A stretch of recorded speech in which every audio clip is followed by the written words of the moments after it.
क्योंकि भारत के विभाजन में सबसे पहली बलि मानवता की गई। खून की नदियां न बने इसलिए ये प्रस्ताव स्वीकार किया गया, और नहीं करते तो जितना खून बहता उससे कई गुना खून उस समय बहा और आज तक बह रहा है। एक तो बात साफ है, विभाजन का उपाय नहीं था। न उससे भारत सुखी है, न उससे जिन्होंने उस समय इस्लाम के नाम पर इस विभाजन की मांग की वो लोग आज सुखी है, क्योंकि ऐसे सुख हो ही नहीं सकता। विभाजन की उत्पत्ति किस मानसिकता में है? हम तुम्हारे साथ नहीं रह सकते, क्यों? तुम अलग हो, इसलिए तुम्हारे साथ हमारा अलगाव है, एकता नहीं। और भारत नाम की प्रवृत्ति क्या कहती है? वो ये कहती है कि तुम अलग हो, इसलिए तुमको अलग होने की आवश्यकता नहीं है। जितना तुम्हारा अलगाव है तुम्हारे लिए ठीक है, तुम अपने अपने पास रखो। मेरी विशिष्टता है, वो मेरे पास है, सुरक्षित है, मैं उसका सम्मान करता हूं, तुम्हारी विशिष्टता का सम्मान करता हूं। झगड़ा करने की बात कहां है? मिलके चले।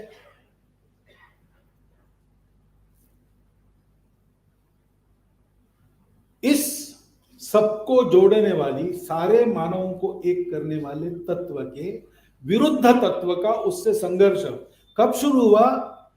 विभाजन को समझना है तो हमको उस समय से प्रारंभ करना पड़ेगा। ये विभाजन उस समय की वर्तमान परिस्थिति का जितना नतीजा है उससे ज्यादा इस्लाम का आक्रमण और ब्रिटिशों का आक्रमण, इन दोनों आक्रमणों का मिलकर नतीजा है।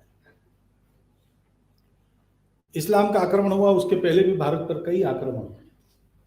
शकहूण कुषाण यवन आए, लूटने के लिए आए, लूट खसोट कर चले गए, कुछ बस गए, वो यहां के समाज में रचपच गए।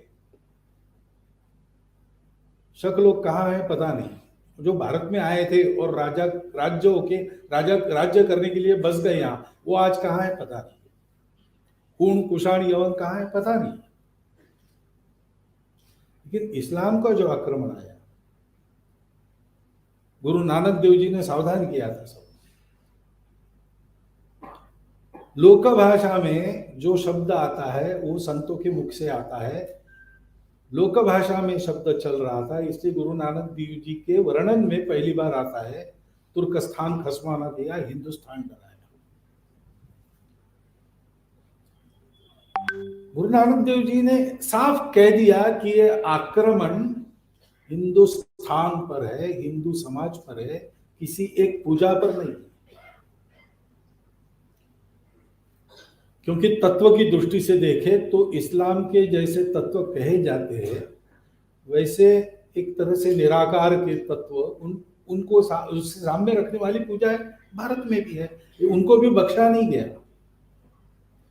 क्योंकि इसका पूजा से संबंध नहीं था, इसका प्रवृत्ति से संबंध था। प्रवृत्ति ये थी कि हम ही सही है, बाकी सब गलत है, जिनको रहना है उनको हमारे जैसा होना पड़ेगा, नहीं तो उनको केवल वो हमारे दया पर ही जीवित रह सकेंगे। इस मनोवृत्ति का लगातार आक्रमण चला, हर बार उस आक्रमण को मुंह की खानी पड़ेगी।